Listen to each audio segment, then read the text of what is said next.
Angela Li, the Vice President and Chief Director for the Film Division. On behalf of the organizing committee, I would like to convey our most sincere welcome. How are you feeling? I'm feeling pretty nervous, but very excited because we have award-winning speakers coming in person today, and it's the first time in 3 years because of the pandemic that we are having an in-person conference. So I think all the committee members, including myself, are really excited, but we're also kind of stressed. So hopefully, fingers crossed, this day will be a successful one.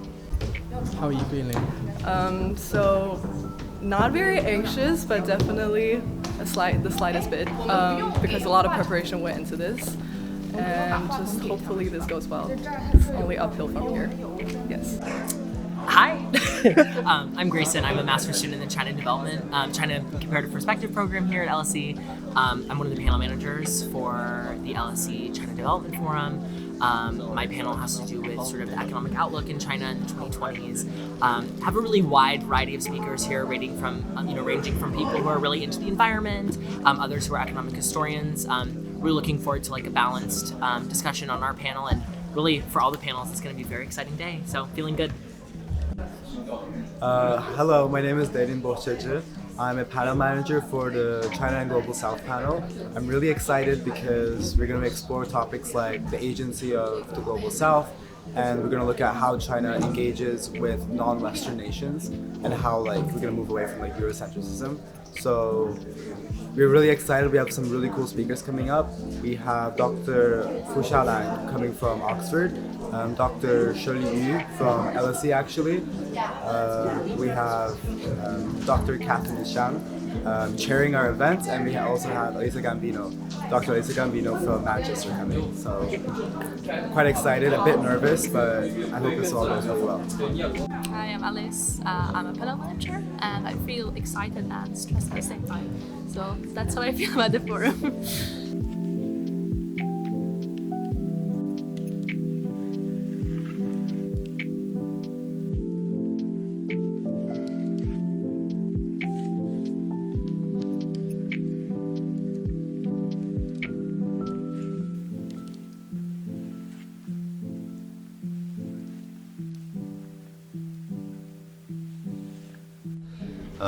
Delighted to have been invited to the panel, and what I'd like to speak a little bit about is the cultural exchange, the art, the media, how objects from the past, historical context and narratives sort of come into and converge within the Chinese art world.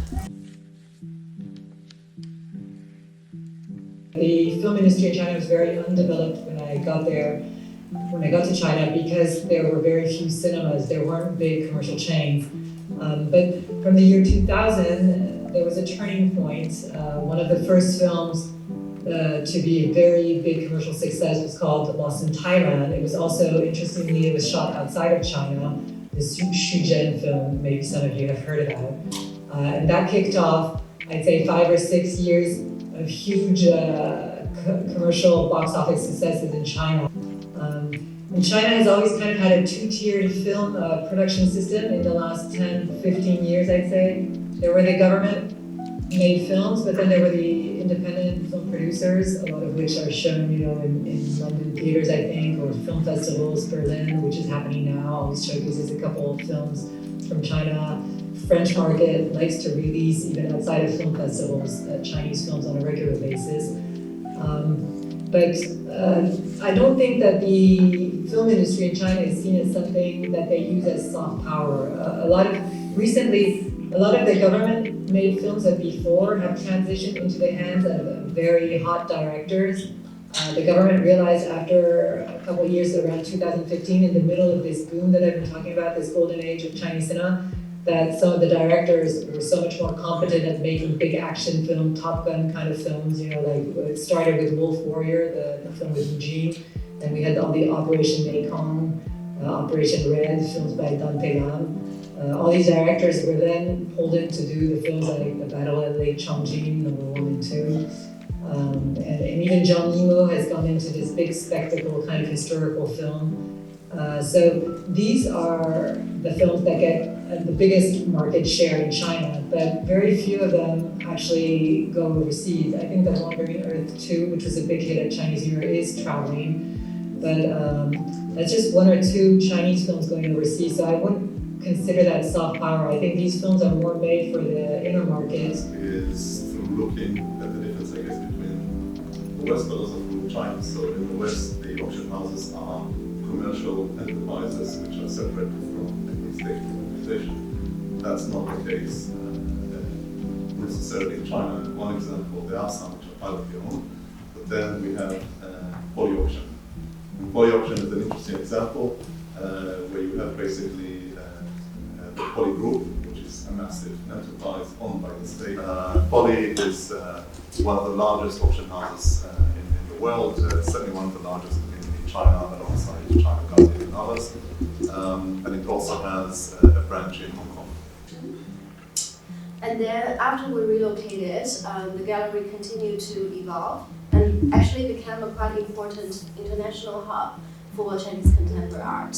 A lot of artists we might feel familiar with, such as Xu Ding, Cao Fei, Sun Xun, they all had their first UK solo show at the Center for Chinese Contemporary Art.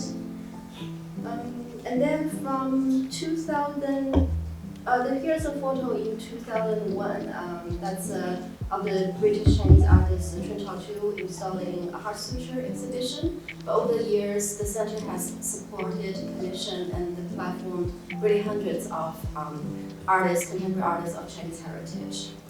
And then I would like to mention that from early 2021 to late 2022, our organization temporarily closed due to two reasons. One is because of COVID, so like many other art galleries in the country, we also had to close for a while. And then the other reason was because the then CFCCA actually received criticism from the British Chinese art community because they felt at the time the management and also board of trustees of the organization were not representative enough of people from Chinese and East Asian heritage. As a result, I was brought into the organization last June to lead the organization, but also launch a revisioning period. Me?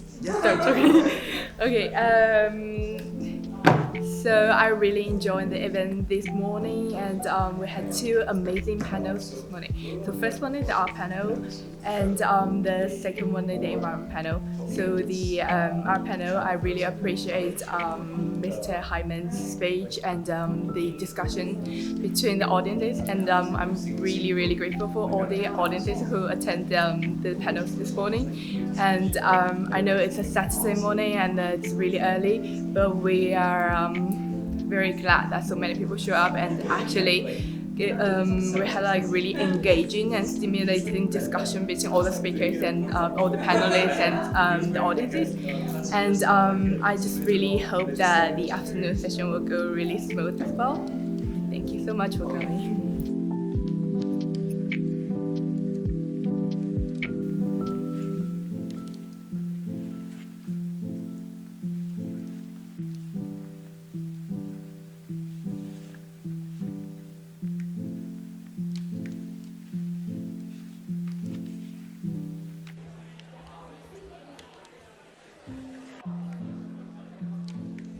Hello everyone. So first of all, a very big welcome to you all to come to today's event. For those of you who stayed in the morning sessions, I hope you enjoyed all the panels and keynote speeches that we had to offer. For those of you who just came, let me please shortly introduce today's forum. So I'm very proud to announce that this is the 15th annual China Development Forum themed China's New Normal, Challenges and Opportunities.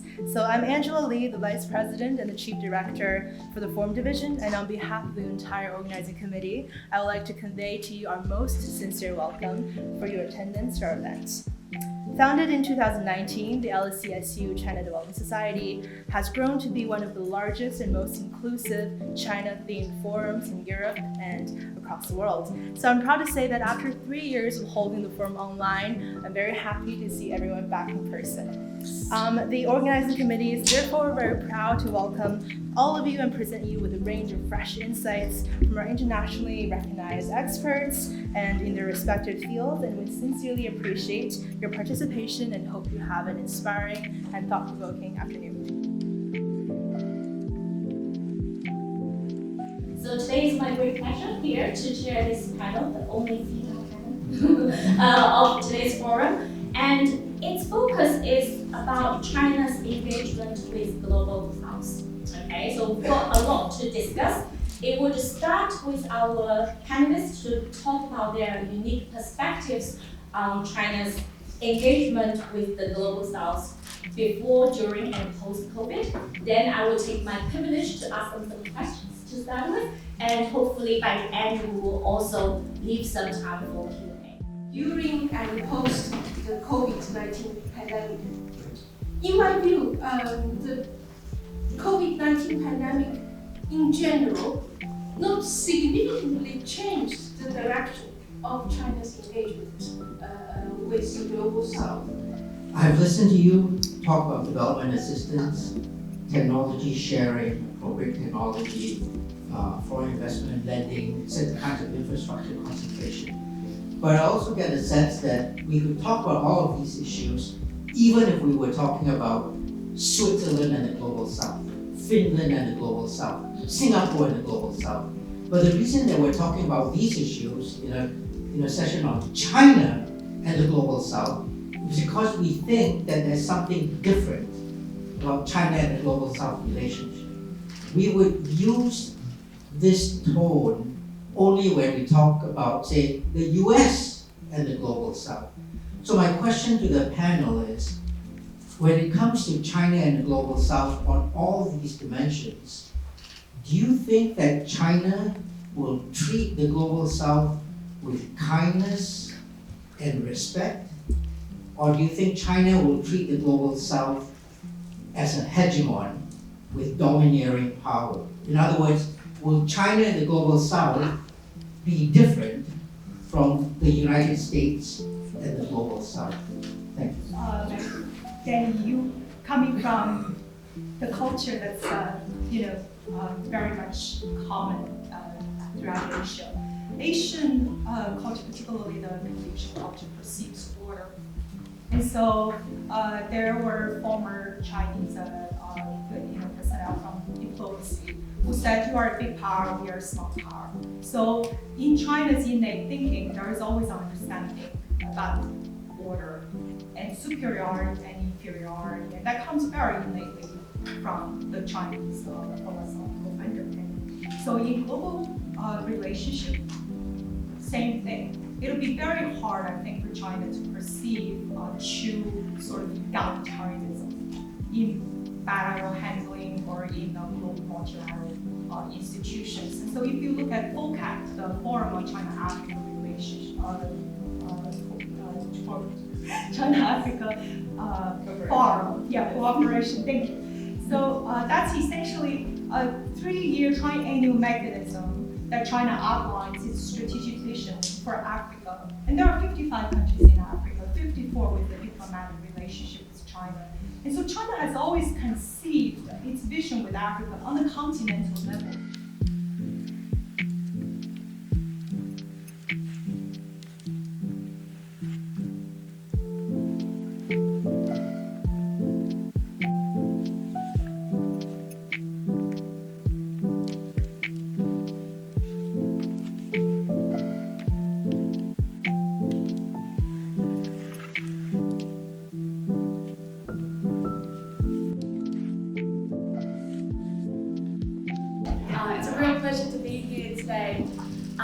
Final session.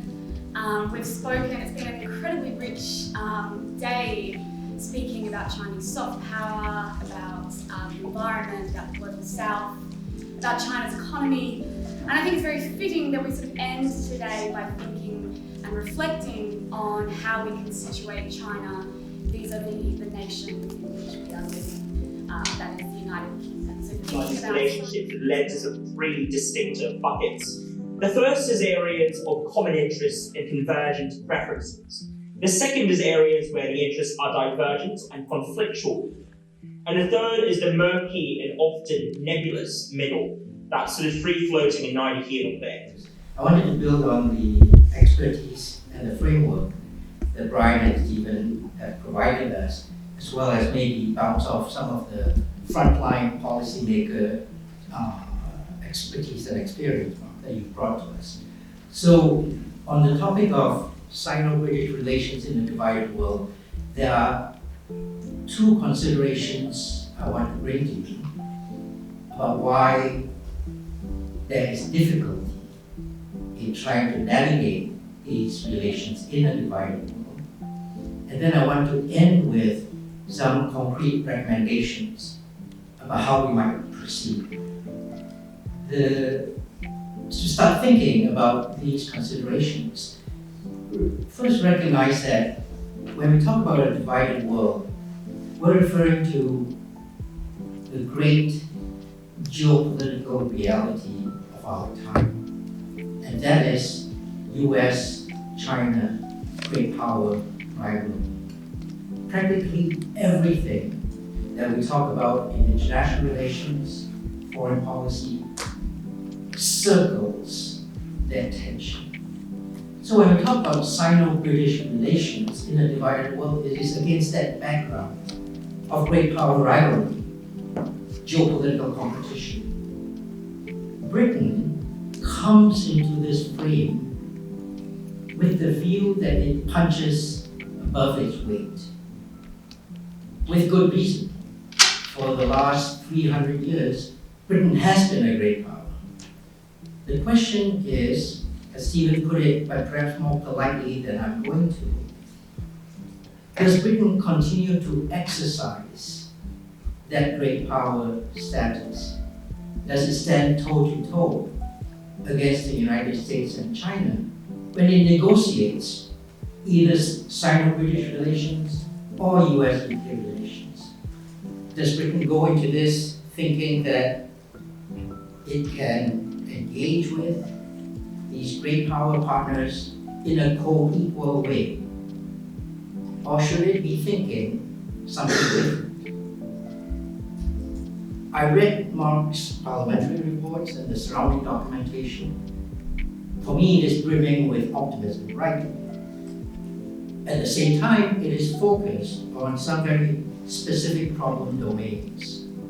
Market access and trade, the unfairness of government subsidies, intellectual property rights protection. For me, there is a divide between a view of Britain as a great power co-equal with all the other great powers in the world, and a view of Britain that says we go to either the United States or China with specific bilateral issues that we want to negotiate. I think the topic today is trying the semantics of the world, because obviously it's very, very complex, and as Stephen rightly pointed out, we live in a divided world. We also live in various both Eastern and Western societies which are very divided at this point in time because of societal, economic, political reasons. On UK-China itself, I was elected to the UK Parliament in December 2019. Whenever I was elected at the time, I never thought that China would play much of a role in the work that I was going to do in Parliament at that time, 3 years ago, because the thing that always struck me, and a lot of people like Isabel, who was on the panel earlier, and people either side of me who've had engagement with China for much longer, but what always surprised me from 2006 when I first went to Shanghai was how little, when I returned to the UK, people were actually talking about China or outside of the chattering classes in London. How much understanding there was of China, and I oftentimes felt that it was my kind of little secret, this 1.4 billion people country on the other side of the Eurasian subcontinent. But lo and behold, within 3 weeks of being elected, there was the discovery of the novel coronavirus at the time, as we were talking about it, and then within weeks and months during 2020, there was an increasing number of debates around Huawei and its involvement in UK telecoms infrastructure. There was issues in Xinjiang and Hong Kong, and the issue there between UK and China kept raising its head. And there was a spate of other issues that were coming to the fore. And I think that many news organisations, courts, media, and a few others had ran some of the stats that they even see the bar charts in terms of the number of times China has been mentioned in the House of Commons, and absolutely spiked during the course of 2020, 2021 and up until now. As a parliamentarian in the party of government, there's a lot more work that we have to do to raise the understanding of China across government departments, I think within universities and within secondary schools and primary schools also, because that, I think, at the end of the day will be one of the best methods to get around this problem of being in a divided world between the UK and China in our two countries. Because I'm still optimistic. I think in the short term it's going to be, continue to be quite difficult in our bilateral relationship. But in the long term, I'm optimistic, because I'm oftentimes reminded, this is the last thing I'll say, I'll end on this, is that it's like being in a DMT, and whenever you're in the elevator on the top floor, the 20th floor, 你上那个电梯的时候，你那个就是英国跟美国已经在那个电梯里啊，然后美国就比那个英国还有其他国家稍微胖一点，但是你习惯了，然后你这个下楼的时候嘛，下电梯的就8层啊，必须是8层，就是中国上那个电梯。然后中国也稍微胖一点，他上电梯的时候呢，没有人习惯，他就一下子突然他就 appear. So and it takes a long time, I think, for people to get used to the change in this international system. And that's what I think we've been going through. And I've often felt that people that are here today and have had a long-term engagement with China is that we've had decade, 2 decades or more to watch China as it evolves economically and politically. And that doesn't mean that, like any country, that it should be exempt from criticism or indeed ways in which that it can improve. But I do think from a UK perspective, I oftentimes feel a lot of my responsibility is trying to understand what's this anxiety that's driving people, why do we feel this China fear and China threat.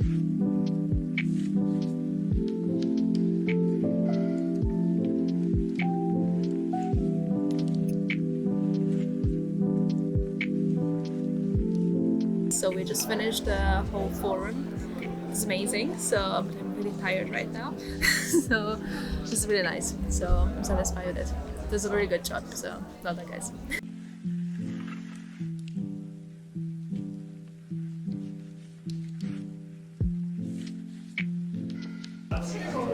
Tired. Super tired. I mean, I slept for like 30 minutes. And everyone was like super early this morning. Like at 5 a.m. the chat was like crazy. Yes. Yeah, so.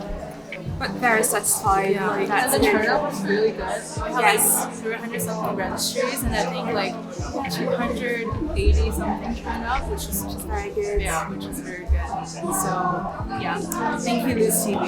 Thank you.